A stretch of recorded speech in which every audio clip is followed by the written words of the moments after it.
Kill Count, where we tally up the victims in all our favorite horror movies and show you how they were made. I'm James A. Janice, and today we're looking at Frankenstein, the Guillermo del Toro version, released in 2025. Frankenstein has been a long-time dream project for the Mexican writer-director. He's always said Mary Shelley's original novel changed his life. This is the last of the Mohicans for me. I don't think there's going to be another movie like this in my lifetime for me. So I went, as we say in Mexico, balls to the wall. It pulls a lot from the book that rarely makes it to the screen, like the captain's log, the creature's book-accurate design, and his ability to speak in complete sentences. At the same time, it borrows plenty from the Universal movies, both the 1931 original and the 1935 sequel, Bride of Frankenstein, including the Tower Lab, the lightning bolt resurrection, and Dr. Frankenstein being a mad scientist. At the center of the movie is the relationship between Victor Frankenstein, played by Oscar Isaac, and the creature, played by Jacob Elordi. At 6'5", Elordi's creature is huge, which really sells his power. I'm favoring tall specimens, long limbs. Scale will make the work easier. But he's also tortured and sympathetic. In fact, too much for my personal taste. I know a lot of people love this movie, including critics. It's nominated for 9 Oscars after all, including Best Picture. But despite my years of looking forward to this adaptation, and my love for Del Toro as a filmmaker and a human being, I found myself disappointed with what we got. This version of Frankenstein makes things too black and white for me. It might be because Del Toro's always felt a kinship with the monster. Because I've been a misfit and a freak of a very large size all my life. And the moment I discovered the creature, I discovered in him a twin soul. And in his suffering and in his disfranchisement emotionally, I found a kindred spirit. Instead of both characters being tragic and ultimately human in their flaws, the creature is completely baby girlified and made a wholly innocent figure, while Victor's turned into a mustache-twirling villain with no redeeming qualities. Worst of all is how the movie spells this all out with dialogue that is painfully on the nose. You are the monster. Yeesh. I understand it's doing something different than the novel. Instead of examining how mistreatment will make a monster out of anyone, even an innocent blank slate, this story is more concerned with the perpetuating cycle of being a shitty dad. It's also got some stuff about financing art that I don't think fits in well, but whatever. It's trying to do something, and if you're into what it's doing, that's great. I'm not. And while I always try to judge a movie by what it's trying to do, that doesn't mean I have to like it. I just think the path taken here makes the characters and story way less interesting. That being said, there is still plenty to enjoy. I love the production design and all the costumes and such. Jacob Elordi is amazing as the monster, and the movie is at its best when it focuses on him. The whole thing looks a little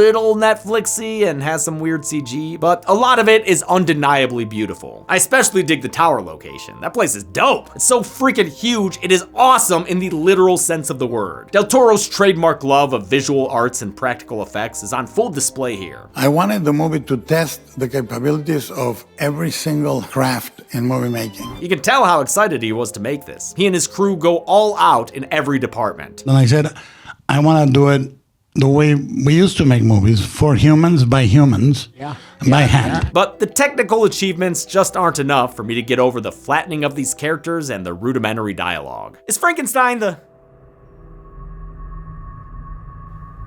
I know you're there, Puppet James. You don't need to hide behind the set like that. I've come with a request. I've traveled the world, Father, without meeting a single other of my kind. I desire a companion! No. I have found sanity, and you are weirdness calling me back. I will not surrender myself to that era again. But no, I wanted you to help me find a therapist. Oh, well, that I can do with the help of today's sponsor, ZocDoc. ZocDoc is a free app and website that helps you find and book high-quality in-network doctors, so you can find someone you love. You're able to filter from over 150,000 providers with 200+ specialties across the entire country. Wait, you have insurance? PO. Oh, well, great. Then you can choose from in-person versus virtual visits, read reviews to figure out which doctor seems to fit your vibe, and once that's all decided, book instantly from real-time availability, with many appointments happening in just 24 to 72 hours. Does this satisfy you? Yes, thank you, Creator! Woo! Stop putting off those doctor's appointments and go to ZocDoc.com/deadmeat to find and instantly book a top-rated doctor today. That's ZocDoc.com/deadmeat. ZocDoc! This message is sponsored by ZocDoc. Is Frankenstein the monster, or the movie, or the novel, or the doctor? I don't know, but let's find out how many kills it has.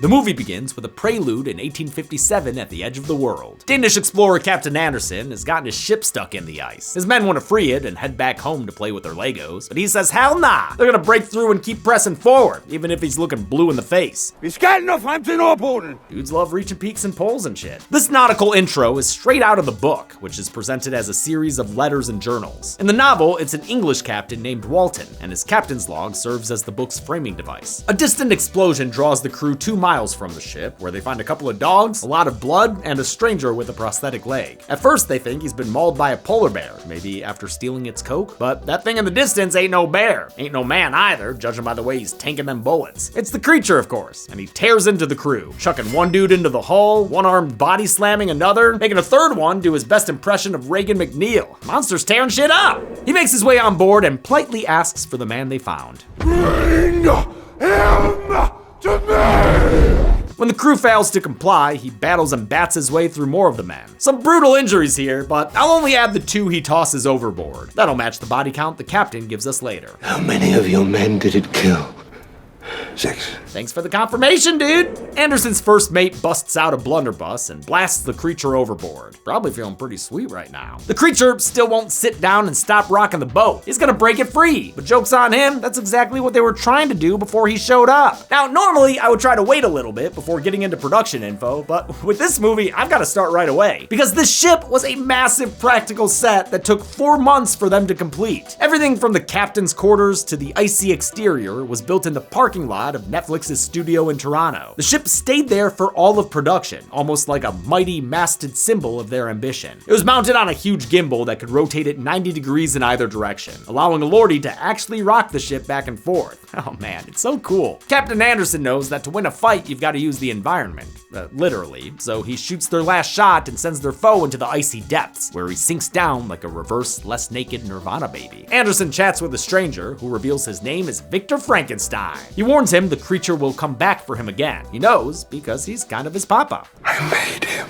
As they await the monster's inevitable return, Victor sits the captain down to tell him his part 1 tale. His story begins with a Richie Rich childhood. His father was a stern, withholding, and imposing figure, so of course he's played by Charles Dance, who perfected that kind of role in Game of Thrones. We've seen him on the kill count in Alien 3, and he previously played a father Frankenstein in 2015's Victor Frankenstein. Victor's father was a prominent surgeon and determined to shape him into a medical mini-me. Incorrect answers during testing would be met with face flicks, because a Frankenstein always pays his debts. You bear my name, Victor, and with it my reputation. Yeah, no time to monkey around here. Victor enjoyed a much closer relationship with his mother, whom his father only married for money and to make heirs. That's why she's pregnant with Victor's younger brother, William. Unfortunately, the pregnancy is a complicated one, because when her water breaks, there's also blood. She's tended to by her husband, who just so happens to hate her, and oh no, look at that, he couldn't save her. Who could have guessed? At least he still buried her in the sick coffin. That's a pretty metal final resting place. Victor's dad was able to save baby William, who became the favored child. He had a bright and cheerful disposition, the bubblegum flip side to Victor's broodiness. Meanwhile, the death of his mother caused Victor to obsess over conquering death. In fact, he believed he was destined to succeed thanks to a visit from a raging red dream angel. Victor's father eventually died as well, but by then the family had lost its fortune, leaving the Frankenbros with no inheritance. William was sent to live with relatives in Vienna, while Victor continued his medical studies in Edinburgh. That's where we catch up with him in 1855, giving a presentation to a board headed by Ralph Ineson, who we've seen on the channel through his work with Robert Eggers. Victor's on the verge of being expelled from med school due to unorthodox experiments like stitching dead people together to create,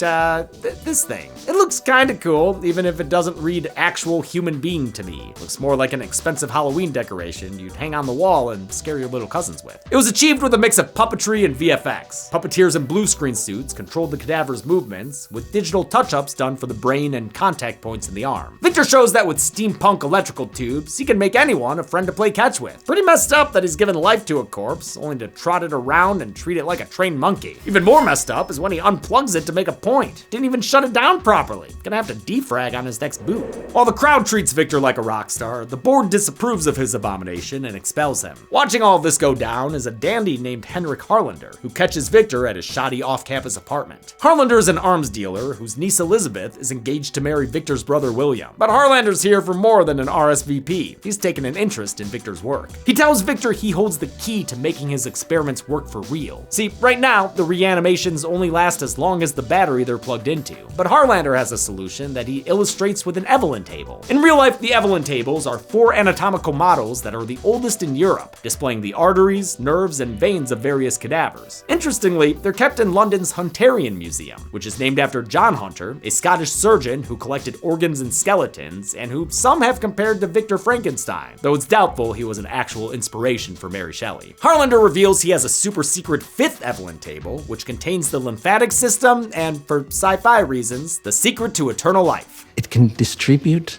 but also store energy. It gets Victor excited, but he can't afford to take advantage of it. Remember, he's no longer rich, he's Poe. Thankfully, Harlander offers to fund his research. No strings attached. Except like, I don't know, maybe a nebulous favor somewhere down the line, but don't worry, it's not a big deal. Victor reunites with William, but the hugs and kisses don't last long. By Victor's 3rd glass of milk, their sibling rivalry has reemerged, Victor's ego clashing with William's timidity. In the book, Victor's brother is a 5-year-old and not really a character. This William seems more like a version of Henry Clerval, Victor's best friend in the novel, whose name was confusingly used for Dr. Frankenstein in the Universal movies. Victor meets his brother's fiancée, Elizabeth Harlander, and being the little slimeball he is, immediately falls in love with her. Dude must be Oedipilled, since actress Mia Goth also played his mother with the help of some facial prosthetics and eyebrows. Man, really hard to recognize her with eyebrows. But hey, if you need someone to play dual roles in your horror movie, Goth's got the experience. Harlander gives Victor a base of operations to work from. While the 1931 movie had Castle Frankenstein, this mad science hub reminds me more of the Tower Lab from Bride. Nice interior design too. That's some sick Medusa art. Better fix that window though. About to be drafty as fuck in there. Oh, and that hole in the ground? That is activating something in my lizard brain. It's so clearly dangerous, they even needed safety cones around it on set. With Harlander's cash flow on tap, Victor begins his experiments. They start at the gallows for some corpse shopping, where we see 6 inmates get hanged.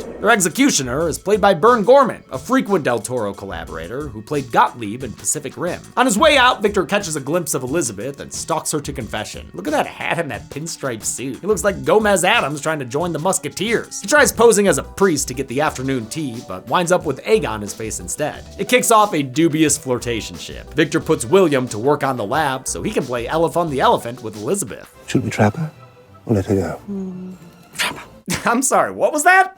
Yeah, that's what I thought you said. His fixation on Elizabeth may be a bit distracting though. Victor still tinkers in his lab with a prototype corpse, but it ain't rising from the count anytime soon. All the lollygagging starts to irritate Harlander. You said your funds were unlimited. My patience is not. He says an upcoming battle should give Victor plenty of body parts to work with, but if there's no progress this time around, he's franken finished. Get franken fucked, dude! To add to his list of L's, Victor tries making a move on Elizabeth, but gets put in the franken friend zone. I truly believe it to be something else. Believing something does not make it true. Victor soaks away his feelings in a sad boy bath until he has a textbook eureka moment. A needle there, a pin here. Watch where you're sticking those, Nakey boy. And suddenly, he's brought this jawless son of a bitch back to life. It was something to do with battery placement? I don't know. Must have had the positive and negative sides mixed up. He embarks on a body farming montage that starts with, oh, fuck me, a frozen Crimean War battlefield? You're really gonna make us count this many Oscar-nominated background bodies? I mean, I don't know why I said us. I'm just gonna have Tim do it. Oh, fuck. Take it away, Tim. 1, 2, 3, 4, 5, 6, 7, 8, 9, 10, 11, 12. Tim and Tim counted 39 putrid popsicles littering this field of death. Just a whole lot of barely countable bodies blending in with the ice and snow. Good job, Tim. Select bodies are transported to the lab's freezer in the cellar, where Victor goes window shopping amongst 6 visible bodies. Were these already counted on the battlefield? I don't fucking know. It's impossible to say. The creme de la corpses make their way to the lab's top floor, kicking off another montage as Vic Man cuts into the flesh and bone of 20 bodies. But we're only counting 14 here, since we're assuming 6 of them were just counted in the cellar. But really, who knows? Victor works around the clock until the body parts start to rot. Oh man, wouldn't want to do the laundry service for this tower. These sequences are exactly the kind of thing where Del Toro excels, depicting the grotesque with beauty, even whimsy with the way he shoots it and the score behind it. This cavalcade of incredible practical corpses were placed on real ice blocks that melted naturally over the course of this montage. Del Toro instructed Isaac to treat the task less like surgery and more like carpentry, referring to it as traumatology. Victor eventually finishes the construction, and it just so happens to be a dark and stormy night. right. That means it's resurrection o'clock, so time to crank that soldier boy into a Christ pose like this were Bride of Frankenstein. Damn, Victor, you really cranking it yourself? I keep telling you, man, you gotta get an Igor, or at least a riffraff. Instead, all he has is a Harlander, and that dude is looking pretty bad right now. Turns out he's dying from syphilis, and also all the mercury he's been drinking to treat his syphilis. It's time for him to cash in on that favor. He wants to be the recipient of this everlasting life. As we give life to our new Adam, I want to be placed in this new perfect body. Victor's like, nah, dude, your brain is gross and syphily. He don't want no tainted meat in his brand new boy. Besides, he can't waste time. He's got to free solo up the spire and install that lightning rod. Harlander keeps begging and even tries the magic word. Please!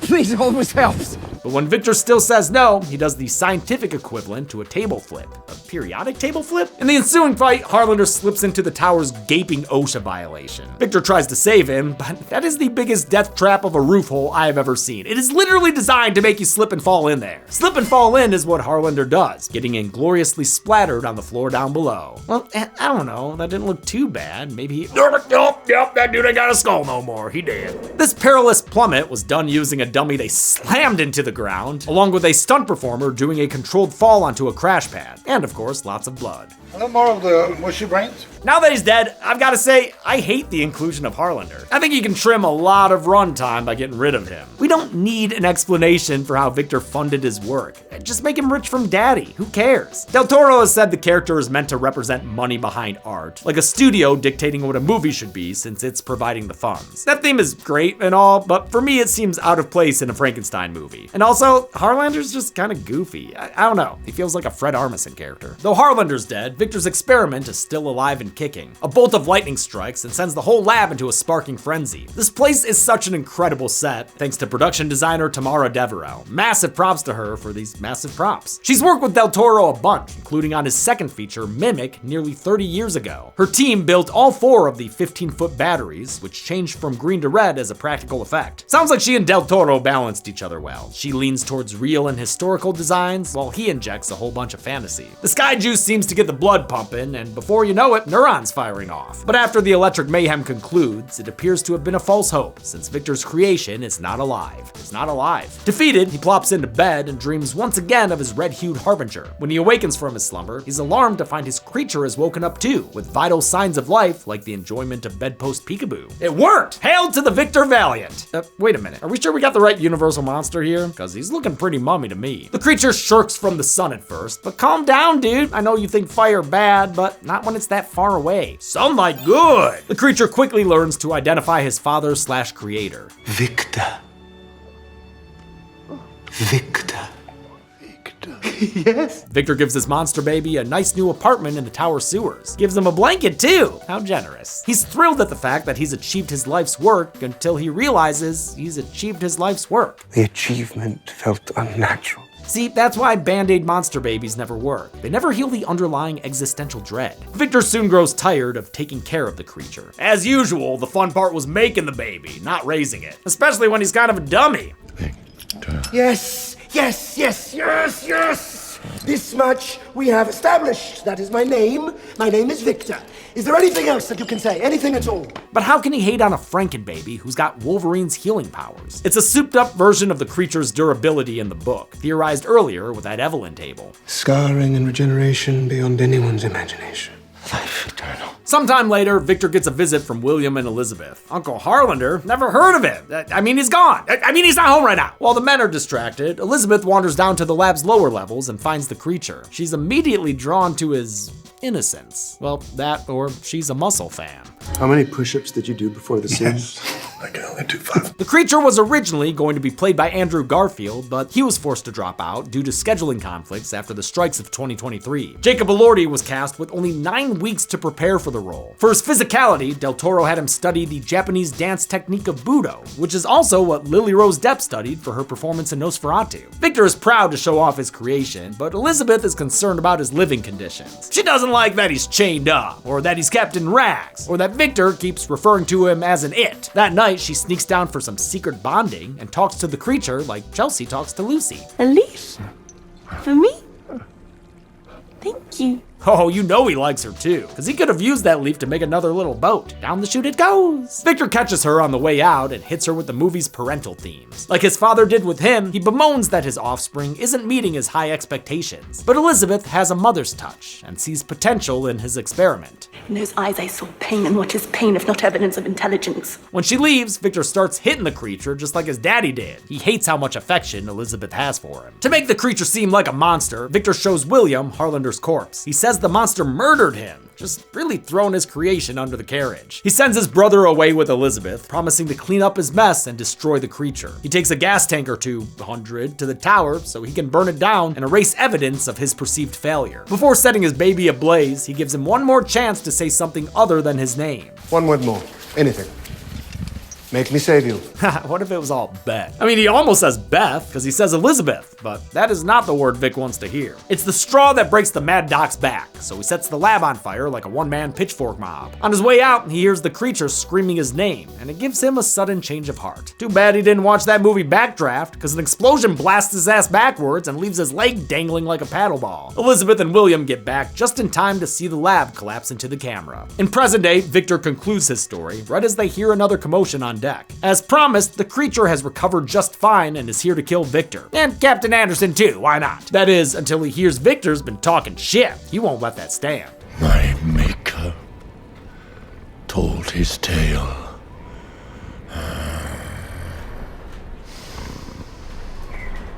Then I will tell you mine. Finally, some good fucking food. The creature's tail picks up at the lab explosion, whose very impressive destruction was accomplished with the help of some very impressive miniatures. A 1/6 model of the tower's interior was built and actually set on fire by the production crew. Then they built a 30-foot so-called miniature, they even called it a maxiature, which was blown up and filmed using high-speed photography and forced perspective. It's a great end to a great location for the film. The creature makes like a leaf and slides down the water chute, just barely escaping with a Heath cliff dive to freedom. He washes out in a puddle near the shore and begins his new life trying to eat a bird.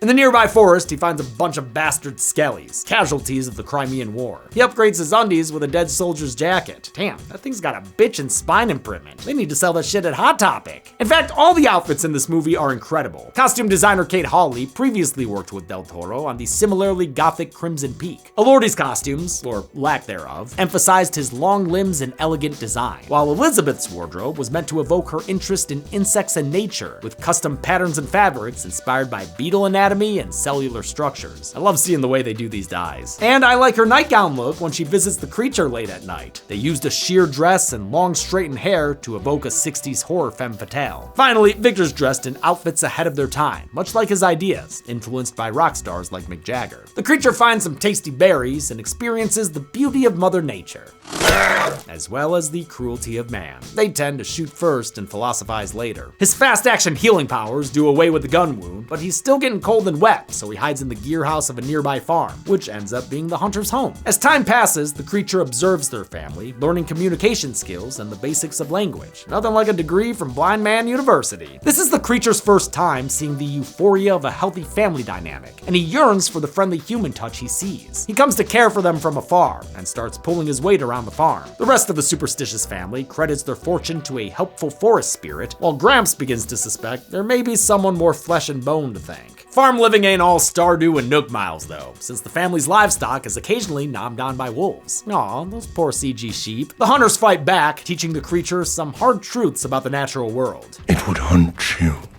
and kill you just for being who you are. I don't love how CG these wolves look, but Del Toro at least made the effort of providing a practical basis for the VFX. The hunters send the women and children away while they track the rest of the pack into the mountains. The blind grandpa refuses to leave, opting to spend the winter at home, and maybe meeting that forest spirit once and for all. The creature is fond of the old man, probably because he knows he won't shoot him on sight, so he decides to introduce himself. The blind man recognizes him as their spirit and welcomes him inside as a friend. There is something in your voice which persuades me of your goodwill and kindness. This scene is from the original Frankenstein novel, but didn't make it into the 1931 movie. Of course, it did wind up in The Bride of Frankenstein, which lifted several elements from the creature's half of the story, including the creature's request for a mate to be created. I know in the last kill count I said Del Toro lifted this scene from Bride of Frankenstein, and that was wrong. It comes from the source material. Sorry, it's been a while since I've read the book. For the first time ever, the creature has a friend, and he shows him a kinder side of the world. I can't even handle when he gets Gramps to pat the top of his head like he saw him do with his granddaughter. It's just the sweetest thing ever. He's so cute. It's also the nicest I've ever seen David Bradley, who was 82 at the time of filming. I'm used to him yelling at wizard kids and planning killer weddings. This whole beautiful sequence is buoyed further by the music. Composer Alexander Desplat puts in great work on this film. He's a two-time Oscar winner, with one of those wins for Del Toro's The Shape of Water. The creature gets to experience walks in the woods, his first ever snowfall, and growing out his monster mane so he can model for romance paperback covers. Del Toro wanted the creature's look to be more book accurate, which included having long hair. He worked with another huge Franken fan, creature designer Mike Hill, who also did the main creature design in The Shape of Water, as well as the prosthetic Frankensteins in Del Toro's home, the famous Bleak House, which has an extensive curated collection of Frankenabilia. For skin tone, they combined the book's yellow hue with some bluish green flesh, inspired by the makeup Jack Pierce used on Boris Karloff. They ditched the more haphazard stitching of previous creature designs, reasoning that someone as vain as Victor would be careful making his monster. Victor Frankenstein is not a butcher. He's trying to make the perfect man. Hill emulated period-accurate surgical procedures to make the creature look like he stepped out of an old medical anatomy textbook. Other inspirations included David Bowie's alien character in The Man Who Fell to Earth, and Bernie Wrightson's illustrated version of Shelley's Frankenstein in 1983. The look was made up of 42 separate prosthetic pieces that fit together like a jigsaw puzzle, with 12 to 14 pieces just for the head and shoulders, no count on the knees and toes. Elordi had to endure a 10-hour makeup process for each of his 50-plus days of filming. Following Del Toro's advice, he used his time in the makeup chair as a ritual to prepare for his role. He told me on the phone the first time we met that it would be the sacrament and that I'd be going to church every morning. And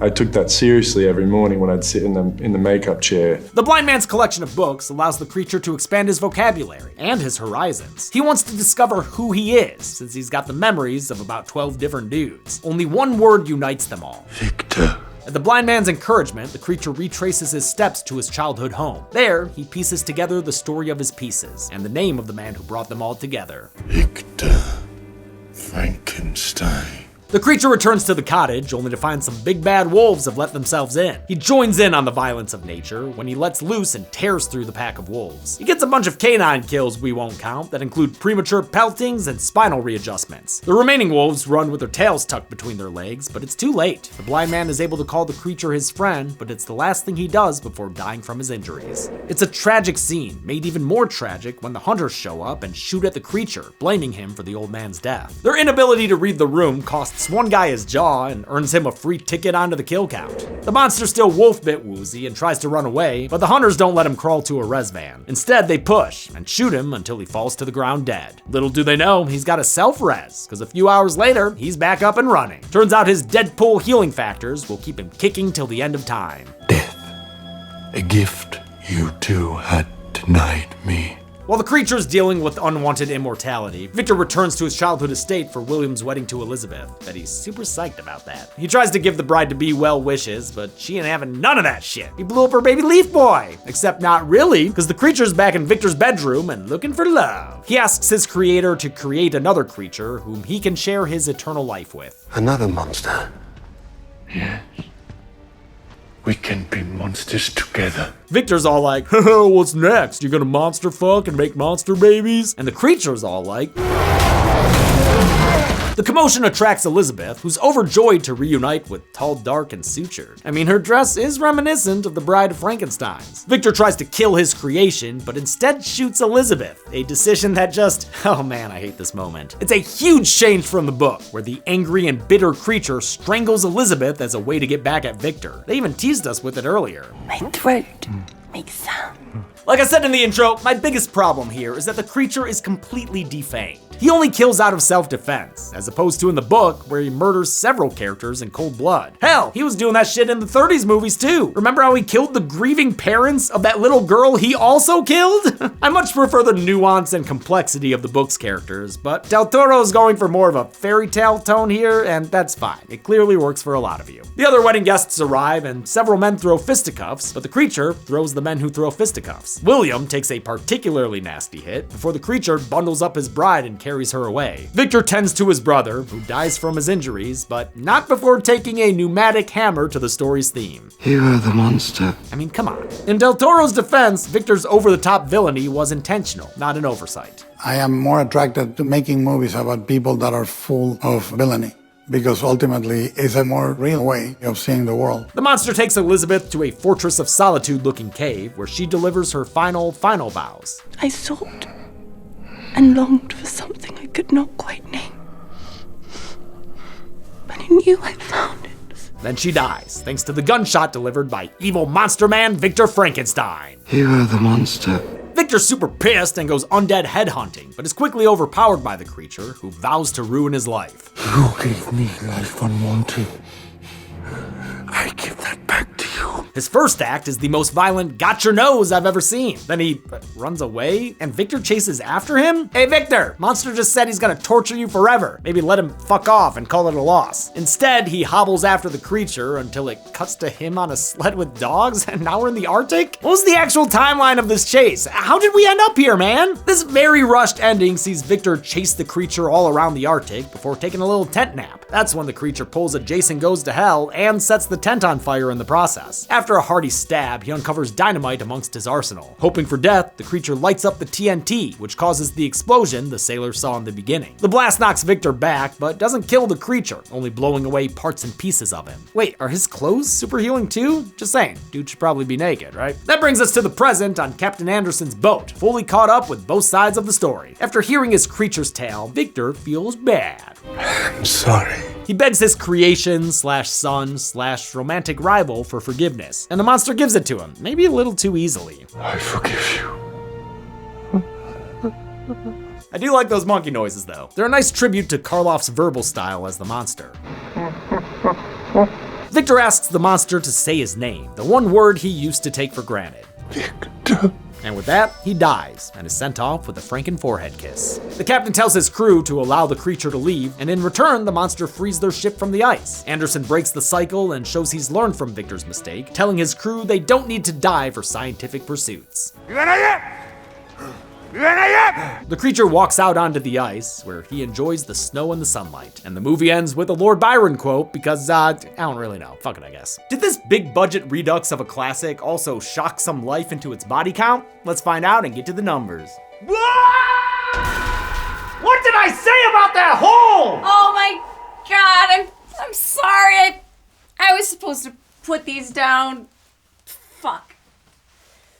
Sorry. We counted 81 kills in Frankenstein, with the victims consisting of 79 men or male cadavers, and both women characters in the movie, both played by Mia Goth. That gives us this mostly blue Frankenberry pie chart. With a runtime of 152 minutes, we had a kill on average every 1.88 minutes. I'll give the Golden Chainsaw for coolest kill to Harlander. Something about that hole really freaks me out, and the gory reveal afterward is one of the movie's most shocking moments. The All Machete for lamest kill will go to the 39 frozen bodies we had to count in that battlefield. You can't be a long, research-heavy movie and be hard to count. That's double the difficulty. And that's it. Guillermo del Toro's Frankenstein came out on Netflix in 2025 and was nominated for 9 Oscars. Oh, wait, I'm filming this before the Oscars, but it's coming out afterward. Did it win anything? I'm guessing, production design, costume design, makeup and hairstyling, which is fine, it's great in all those. Although my vote for makeup and hair would be The Ugly Stepsister.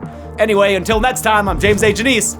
This has been The Kill Count. On the next Kill Count. Looking for a getaway? Need a place to rest? I'm very tired. Then why not try the best motel off the main highway? That must be the Bates Motel. It sure is. This fine family establishment has just what you need, whether it be a hearty meal, sandwiches and milk, a lovely view, or good old-fashioned hospitality. If you want anything, just tap on the wall. Just ring the bell. And ask for Bates. Norman Bates. But make sure to respect the lady of the house. That must be my mother. Or you might find your stay cut short. This week, make sure to book your reservation with Psycho. 12 cabins, 12 vacancies. Then on Friday, go a little mad for the kill count, only on Dead Meat. We all go a little mad sometimes. Psycho can currently be watched on the pictured streaming platforms. Dead Meat always recommends you watch the movie for yourself before its kill count. It's the only way to have your own properly informed opinion. Kill counts are never meant to replace the experience of watching a film. Thanks a lot for watching this kill count on Guillermo del Toro's Frankenstein. Again, really happy that so many people loved it. Obviously, any horror movie doing well, I'm happy with. Just wasn't for me, ultimately. That's fine. Would love to hear your opinions in the comments, though. In April, we're doing weekly kill counts since it's the start of Dead Meat's 10th year. It'll be the 9-year anniversary, but then we'll be beginning the 10th year. It makes sense. And we're kicking off that celebration with the Psycho kill counts. The whole Psycho series, except Bates Motel. It'll be interspersed with other movies, though, in case you're not a fan of the older stuff, you know? I guess it is older. I want to thank some patrons like Amy, Thomas Downey, Gabriel Anderson, Samantha Anderson, no relation, Gray Dunlap, and Joey Hines, who I see a lot in the Patreon chat rooms. Also, we have Patreon chat rooms. Come check them out. Thanks, everyone. Be good people.